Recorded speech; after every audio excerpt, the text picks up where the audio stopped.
आंध्र प्रदेश और तेलंगाना के कई जिलों में बाढ़ से 10 लोगों की मौत हो चुकी है। दोनों राज्यों में 99 ट्रेनें कैंसिल हुई हैं। 54 ट्रेनों को डाइवर्ट किया गया है। यहां कई नदियों पर उफान है।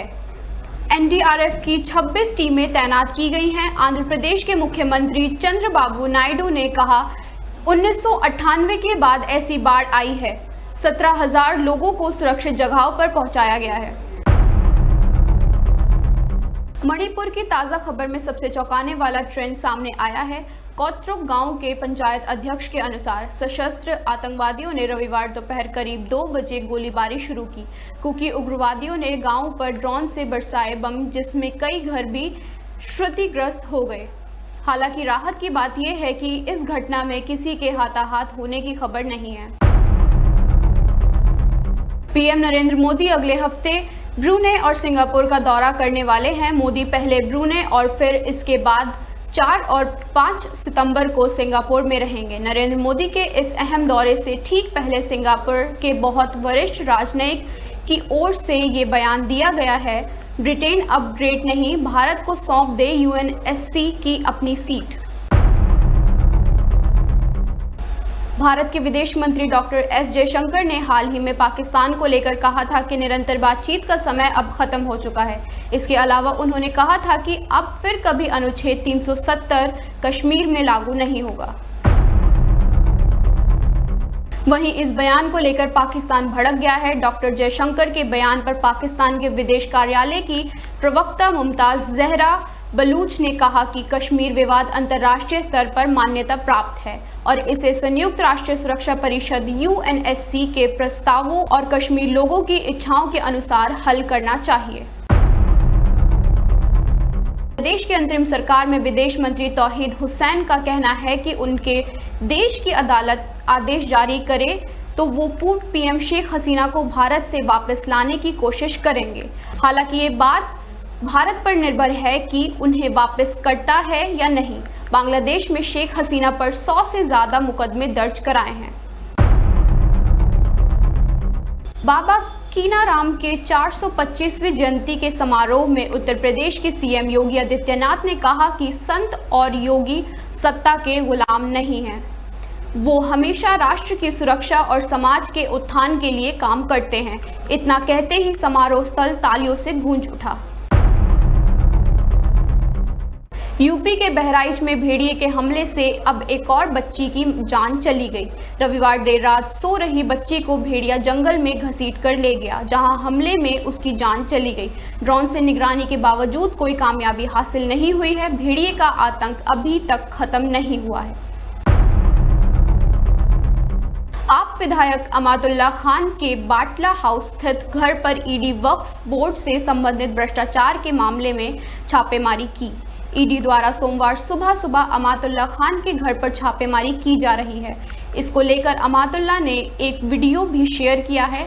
अपने इस वीडियो में उन्होंने कहा कि आज सुबह 7 बजे ईडी वाले मेरे घर पर हैं। रनौत को पश्चिम बंगाल की मुख्यमंत्री ममता बनर्जी और उत्तर प्रदेश की पूर्व मुख्यमंत्री मायावती में से किसी एक को चुनने के लिए कहा। उन्होंने तुरंत जवाब दिया कि वो बीएसपी प्रमुख और उत्तर प्रदेश की 4 बार मुख्यमंत्री रही मायावती का किरदार निभाना पसंद करेंगी। एक्ट्रेस और बीजेपी सांसद कंगना रनौत इससे पहले झांसी की रानी और जयललिता इंदिरा गांधी का किरदार निभा चुकी हैं। रायबरेली में लालगंज थाना क्षेत्र के सेमरपाहा गणेश मंदिर के पास एक सर्राफा व्यापारी को बाइक सवार बदमाशों ने गोली मार दी, जिससे व्यापारियों में नाराजगी बनी हुई है। सर्राफा व्यापारी घर से दुकान खोलने जा रहा था, उसी वक्त उसे निशाना बनाया गया। व्यापारी को गंभीर हालत के चलते जिला अस्पताल रेफर किया गया। कांग्रेस के वरिष्ठ नेता और पूर्व कैबिनेट मंत्री हरक सिंह रावत ईडी ऑफिस पहुंचे। ईडी लंबे समय से हरक सिंह रावत से पूछताछ कर रही है। हरक सिंह रावत वन विभाग भ्रष्टाचार मामले में आरोपित हैं। आपको बता दें कि फरवरी महीने में वन विभाग द्वारा घोटाले में 3 राज्यों में छापेमारी की गई थी। राष्ट्रपति द्रौपदी मुर्मू ने सुप्रीम कोर्ट की 75वीं वर्षगांठ पर नए ध्वज और प्रतीक चिन्ह का अनावरण किया। इस मौके पर राष्ट्रपति मुर्मू ने कहा कि पेंडिंग केस जुडिशरी के लिए बड़ा चैलेंज, रेप जैसे मामलों में तत्काल न्याय नहीं मिलता। उत्तराखंड के हरिद्वार में सोमवती अमावस्या पर्व के मौके पर सोमवार सुबह से ही घाटों पर श्रद्धालुओं की भीड़ देखने को मिली।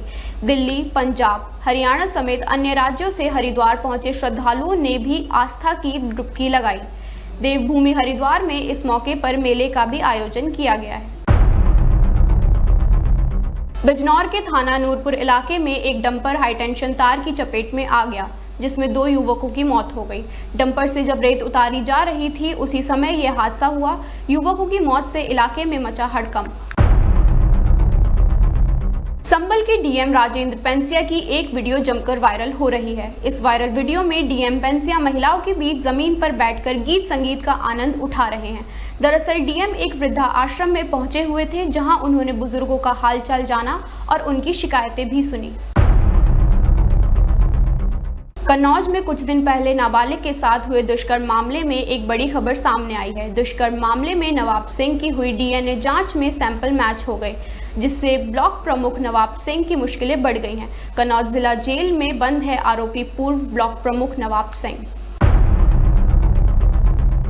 देशवासियों के लिए अब जल्द ही ट्रेन का सफर होगा सुहाना। दिसंबर में वंदे भारत की स्लीपर ट्रेन शुरू होने जा रही है, जिसके मॉडल को देखने के लिए पहुंची केंद्रीय रेल मंत्री अश्विनी वैष्णव। कोच की मैन्युफैक्चरिंग का काम पूरा कर लिया है। अगले 2 महीने ट्रेन की टेस्टिंग चलेगी। मिडिल क्लास के लिए तैयार इस ट्रेन का किराया राजधानी के बराबर होगा। बिजनौर के झलरा गांव के पास एक गुलदार का शव बरामद हुआ। गुलदार को देखने के लिए भारी संख्या में भीड़ जमा हो गई। सूचना मिलने पर पहुंची वन विभाग की टीम ने बताया कि गुलदार की मौत किसी अज्ञात वाहन से टकराने की वजह से हुई है। आगरा के टोडा में स्थित एमएस पब्लिक स्कूल में पहाड़ा ना सुनाने पर टीचर ने एक छात्र को तालिबानी सजा दी। छात्र की उम्र महज 8 वर्ष बताई जा रही है। बच्चे को गंभीर चोटें आई हैं। इस बात को लेकर परिजन टीचर के पास पहुंचे तो उसने परिजनों से भी बदसलूकी की। पीड़ित परिजनों ने स्कूल की मान्यता रद्द कर टीचर के खिलाफ कार्यवाही की मांग की है।